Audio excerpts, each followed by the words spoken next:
Salam,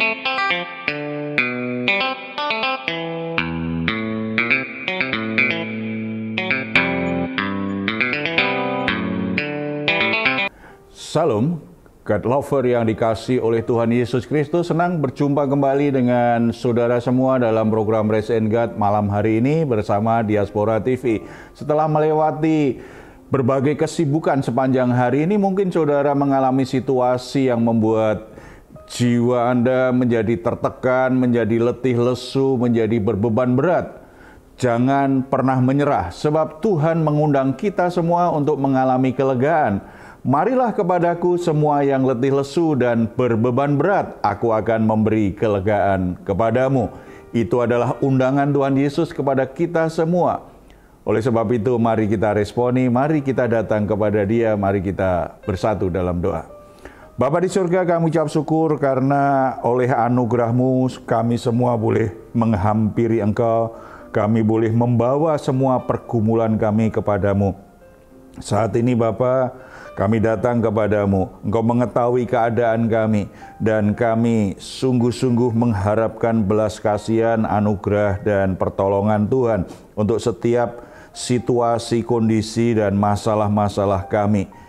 Kami membutuhkan pertolongan-Mu. Kami sangat percaya ketika kami menikmati persekutuan dalam hadirat-Mu, kami akan menikmati kelegaan, kami akan mengalami sukacita yang baru, dan Tuhan memberi kami hikmat yang kami butuhkan untuk bisa menyelesaikan masalah-masalah yang ada. Tuhan memberi kami kekuatan untuk bisa membuat kami bertahan melewati proses penyelesaian masalah kami. Terima kasih Bapa, berkati saat ini dalam hadirat dan kebenaran firman-Mu dalam nama Tuhan Yesus. Amin. Saudara-saudara, orang yang bijaksana itu bukan orang yang tidak pernah buat kesalahan, tetapi orang yang rendah hati untuk mau mengakui kesalahannya. Ketika dia menyadari ada sesuatu yang salah, dia tidak akan cari pembenaran, dia tidak akan menyalahkan orang lain, tetapi dengan rendah hati dia mengakuinya, dia berkomitmen untuk memperbaikinya, dia menyikapinya dengan cara yang benar, yang positif, supaya kesalahan yang dia buat bisa segera diselesaikan dan tidak mengganggu hubungannya dengan orang-orang di sekitarnya. Saat ini kita akan melihat kebenaran firman Tuhan, bagaimana Yosua menyelesaikan kesalahannya dengan cara yang benar, yang bijaksana, sehingga tidak mengganggu proses Tuhan selanjutnya bagi bangsa Israel. Kita akan membuka Alkitab kita dari Yosua, pasal yang ke-9, ayat 15 sampai 27. Kita tahu dalam perjalanan Yosua adalah pemimpin yang sangat baik, tetapi bukan pemimpin yang sempurna. Makanya dia masih bisa membuat sebuah kesalahan.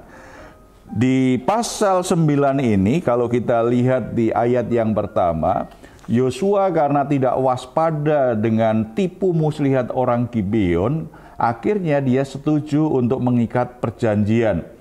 Dia tidak minta petunjuk Tuhan apakah Tuhan menginginkan atau tidak.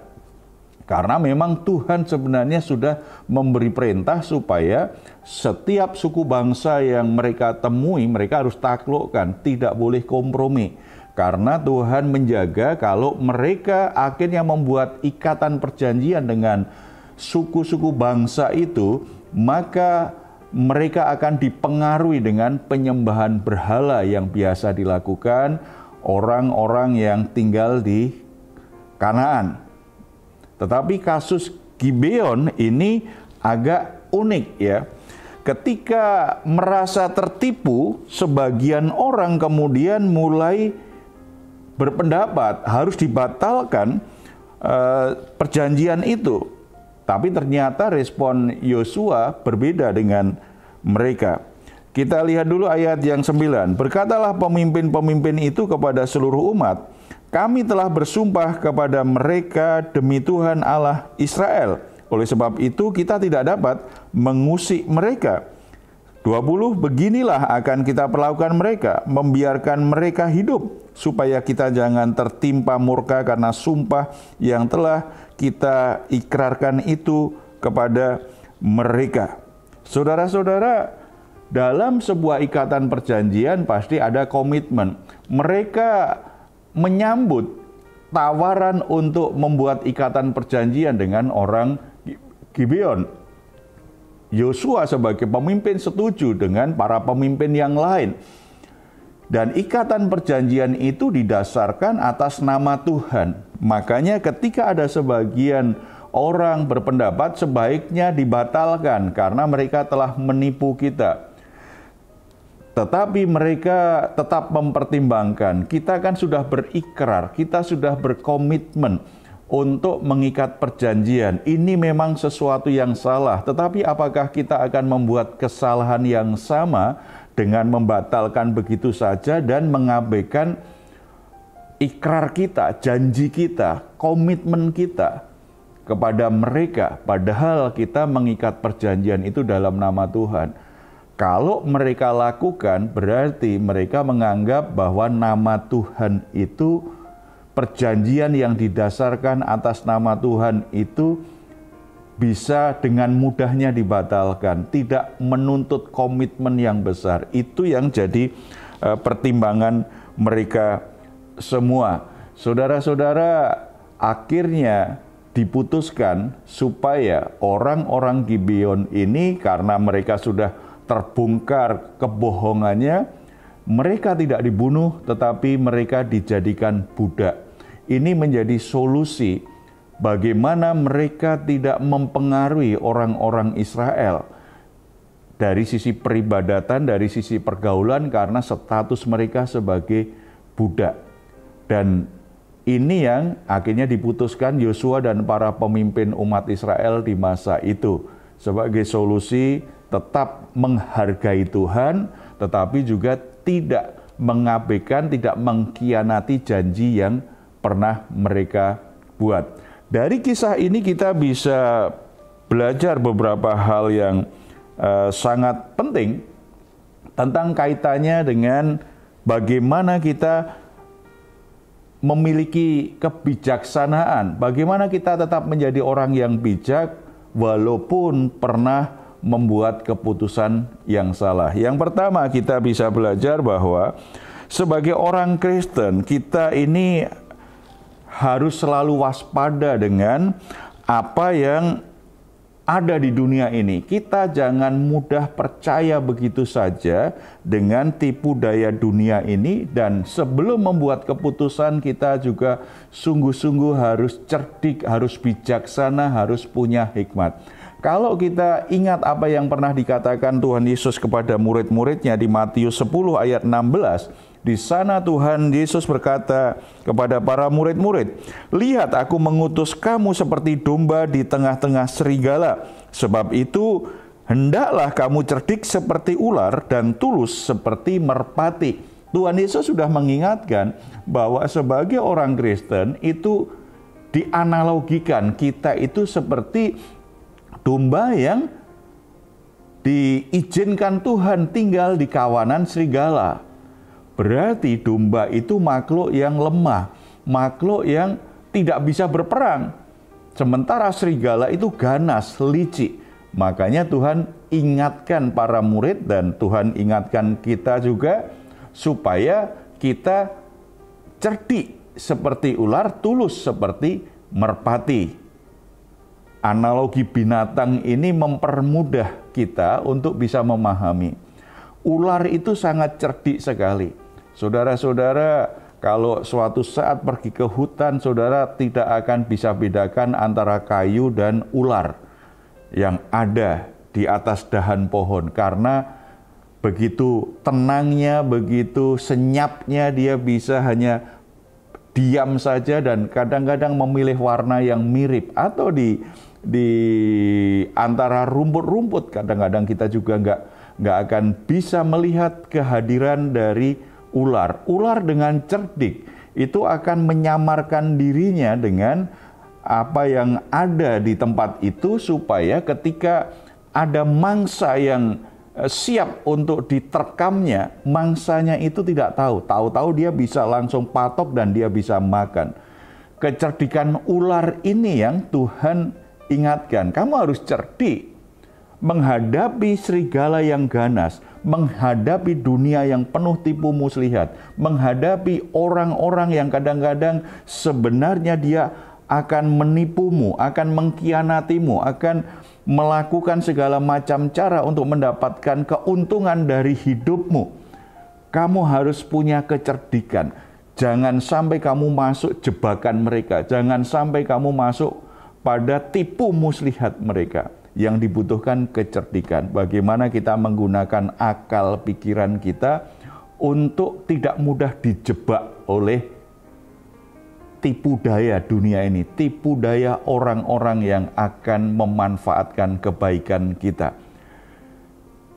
Tidak hanya cerdik seperti ular, tetapi juga dikatakan tulus. Nah, kalau ular kan cerdik, tetapi setelah itu kan dia akan memangsa.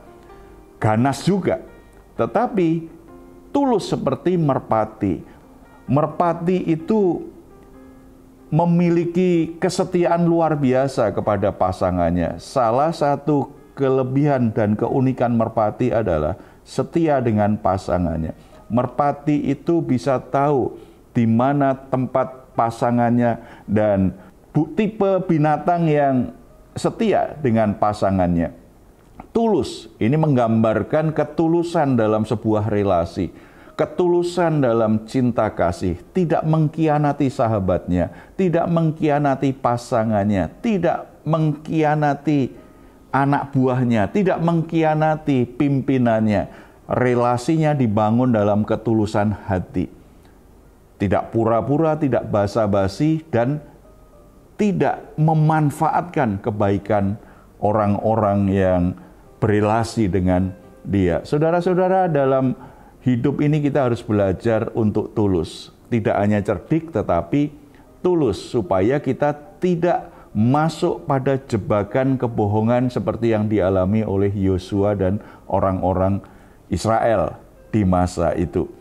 Yang kedua kita bisa belajar dari kisah ini adalah ketika sadar kita telah berbuat salah, kita telah membuat keputusan yang salah, ketulusan dan rasa hormat kita terhadap Tuhan itu tidak boleh hilang. Yosua dan para pemimpin sadar mereka sudah buat keputusan yang salah. Mereka tidak mau lakukan kesalahan berikutnya dengan cara apa? Menyangkal Tuhan. Dengan cara tidak menghormati Tuhan. Mereka tetap komitmen dengan ikatan perjanjian itu dan solusinya tadi Gibeon dijadikan budak. Ketika kita buat kesalahan dalam keputusan penting dalam hidup kita, keputusan apapun,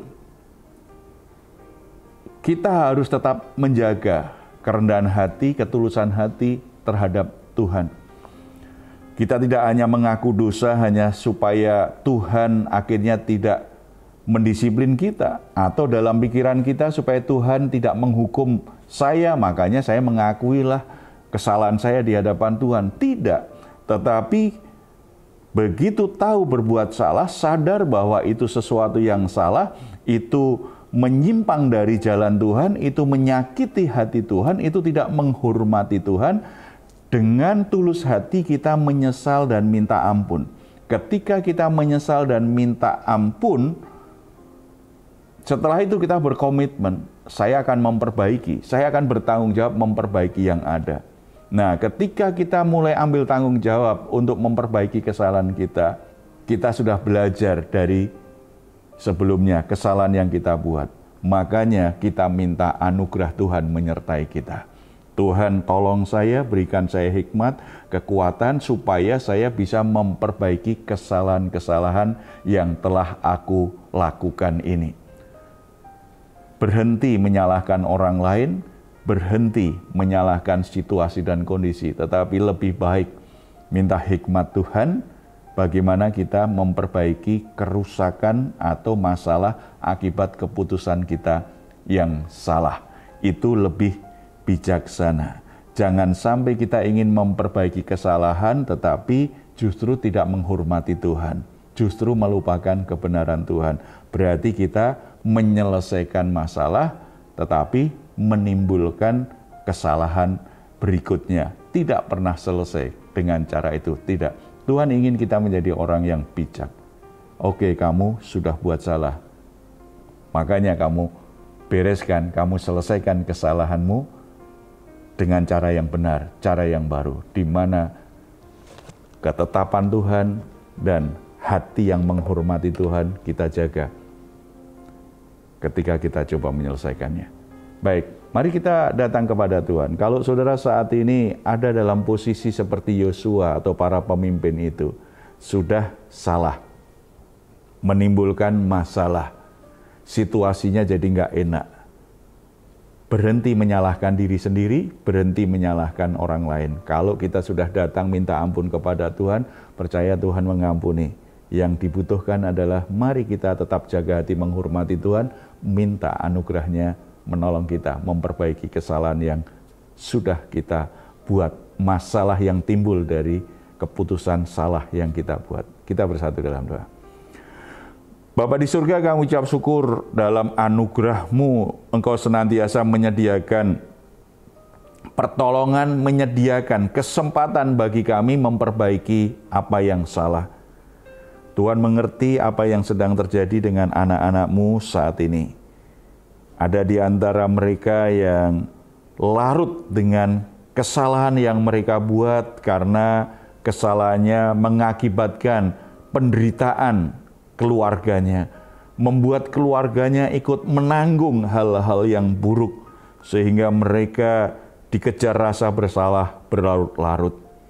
Tuhan, biarlah firman Tuhan memberi mereka penghiburan dan pemahaman yang baru. Kasih karunia Tuhan itu bisa menolong mereka, menyediakan pengampunan dan memulihkan keadaan mereka supaya kembali menjadi baik. Jangan juga mereka menjadi tawar hati dan tidak melakukan apa-apa, tetapi mereka mengambil keputusan bijak bersama dengan Tuhan untuk memperbaiki masalah-masalah yang terjadi. Berikan hikmat, berikan tuntunan, berikan jalan keluar, dan sanggupkan mereka memperbaiki rumah tangganya yang berantakan, pekerjaannya yang berantakan, pelayanannya yang berantakan, hubungan-hubungan yang rusak dengan orang lain. Beri mereka ide, kreativitas, supaya mereka juga bisa menjalani kegagalan itu menjadi sebuah pembelajaran yang baik, yang membuat mereka justru semakin mengerti potensi yang terbaik yang mereka miliki. Mereka bisa melangkah untuk menemukan bagian yang terbaik di dalam pekerjaan mereka. Terima kasih Bapa. Nama-Mu dipuji dimuliakan karena anugerah-Mu itu sempurna menjamah setiap pribadi. Dalam nama Tuhan Yesus kami berdoa. Amin. Jika saat ini Anda atau keluarga sedang mengalami pergumulan dan membutuhkan dukungan doa, di layar saudara ada nomor telepon yang bisa dihubungin. Tim doa kami akan mendoakan saudara semua di dalam Yesus Kristus. Silahkan jika Anda juga ingin memberikan komentar di ruang komentar yang ada di channel Diaspora TV. Tetapi komentar yang dengan kata-kata yang baik, jangan kasar atau hal-hal yang merugikan kita semua. Mari kita ucapkan bersama-sama dengan iman. Kita perkatakan Mazmur 4 ayat 8 sampai 9. Engkau telah memberikan sukacita kepadaku lebih banyak daripada mereka ketika mereka kelimpahan gandum dan anggur. Dengan tentram aku mau membaringkan diri lalu segera tidur, sebab hanya Engkaulah ya Tuhan yang membiarkan aku diam dengan aman. Puji Tuhan. Selamat beristirahat dan nikmatilah Rest in God malam hari ini. Tuhan Yesus memberkati kita semuanya.